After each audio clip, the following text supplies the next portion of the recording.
uma primeira palavra para os capitães de Abril. Uma palavra que partilho com todas as mulheres e homens que saíram à rua naquele dia. Temos o protocolo e o ritual do 25 de Abril. Discutimos muito as causas, as consequências, a teoria, a ideologia e a política do 25 de Abril. Alimentamos debates e guerras culturais sobre Abril. E esquecemos do mais simples, do mais elementar.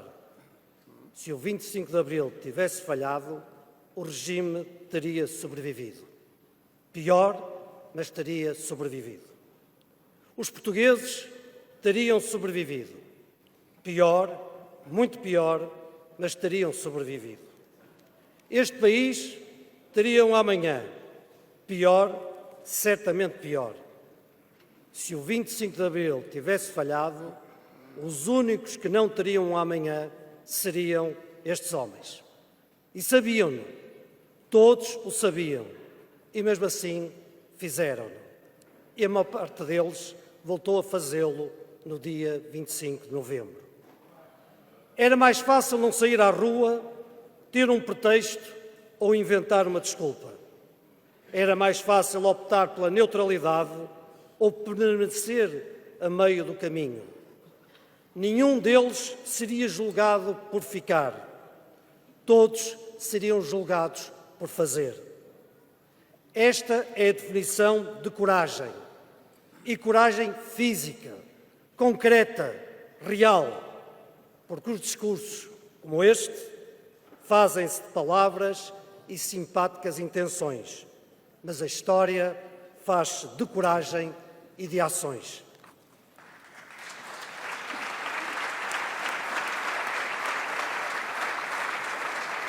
Este é o princípio que me leva à segunda palavra desta minha intervenção. Um dos grandes mitos do 25 de Abril é o slogan, tantas vezes repetido, de um dia sem sangue. Senhoras e senhores deputados, há, pelo menos, 4 famílias que discordam desta ideia. Naquele dia, houve gente que estava no sítio errado à hora errada, gente que saiu de casa para apoiar a revolução, gente que já não voltou a casa. Foram as últimas vítimas da polícia política, do regime, e é tempo de dizer os seus nomes nesta sala. Fernando Giasteira, Fernando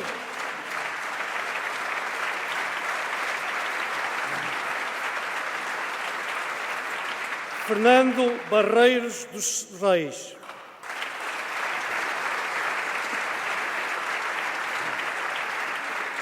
João Arruda e José Barneto.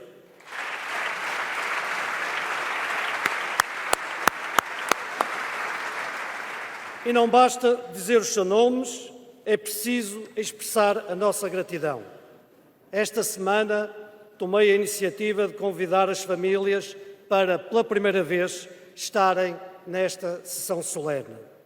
O convite foi para que vissem com os próprios olhos o que o sacrifício dos seus conquistou, a ver-nos e a ouvir-nos. E aqui está a família de Fernando Barreiros dos Reis.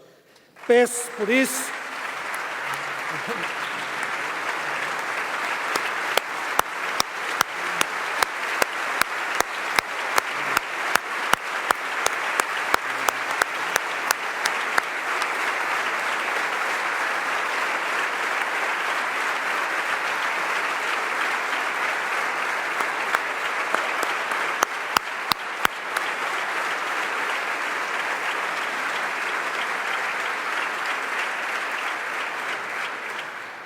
ia pedir, mas não foi preciso, que a Assembleia, em uníssono, batesse palmas e, por isso, não é necessário eu dizer esta parte que tinha aqui da minha intervenção.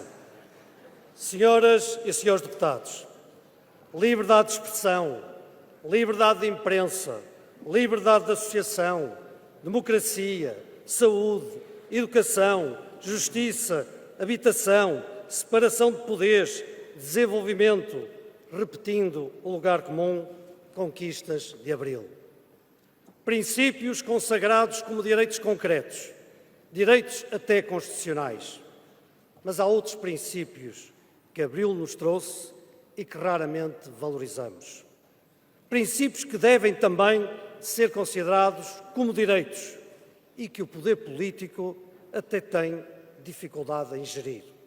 O direito e o dever de exigir mais de quem nos governa. O direito e o dever de concretizarmos os nossos sonhos individuais. Nada disso existia no dia 24. Alguns podem dizer que Abril está por cumprir. Direi que 5 décadas depois, Abril mudou. Só podia mudar. O país quer mais, exige mais.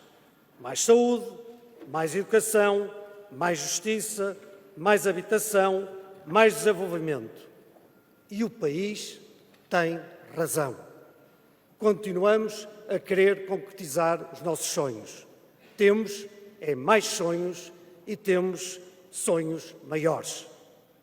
Temos a certeza vivida de que só há verdadeira liberdade com autonomia e independência financeira, enquanto país e enquanto indivíduos. Esta exigência permanente, evolutiva, imutável dos portugueses é a pesada herança que os capitães de Abril deixaram a esta Câmara. Mais concretamente, a todos nós, aos políticos. E é essa pesada herança que explica tantos e tantos portugueses desiludidos, tantos e tantos portugueses zangados, tanta e tanta polarização, tanta radicalização e tanto populismo. Devemos culpar os portugueses por isso? Devemos culpá-los pelas suas escolhas nas urnas? Tenho genuínas dúvidas que a resposta a isto seja mais ideologia, mais guerras culturais, mais partidarização, mais tática política ou mais jogos parlamentares.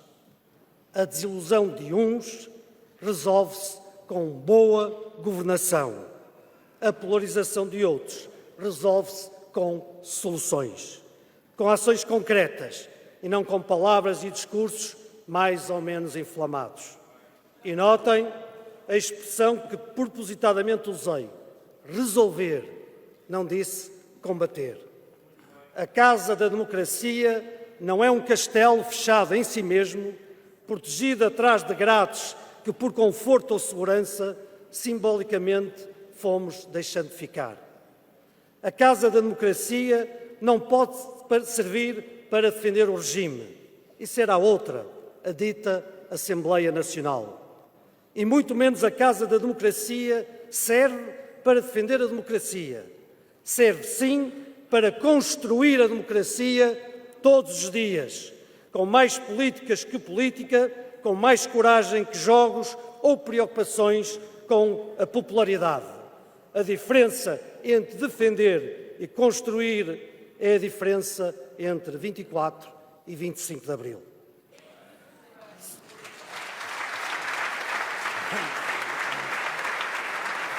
Senhoras e senhores deputados, o primeiro a perceber isto mesmo terá sido Mário Soares.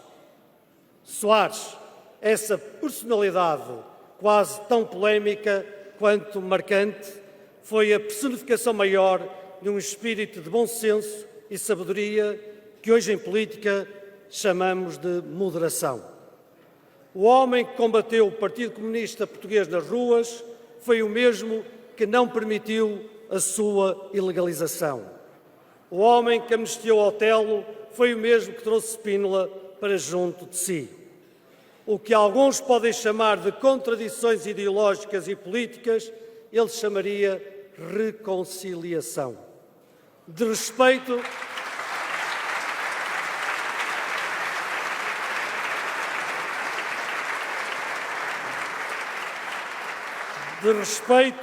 pela diferença de pensamento, pela diversidade das ideias. Não por uma casta noção de tolerância, mas pela certeza de que o país só cresce e só se desenvolve com a diferença e pela diferença. com a certeza de que a diferença exige mais de nós, muito mais de nós, que a diferença soma e acrescenta.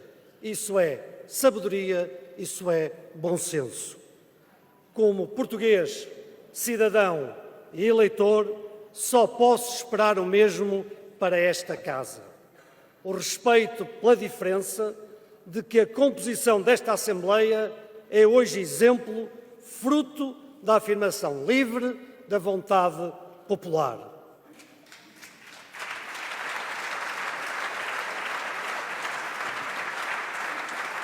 Diferença que todas as semanas exercitamos com a exigência de elevação que distingue o ser democrata.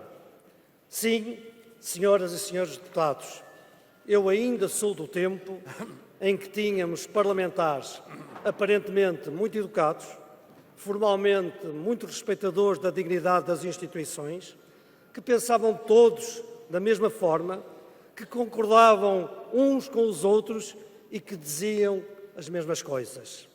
Esta Assembleia já teve isso mesmo e depois fez o 25 de Abril. Tenho dito.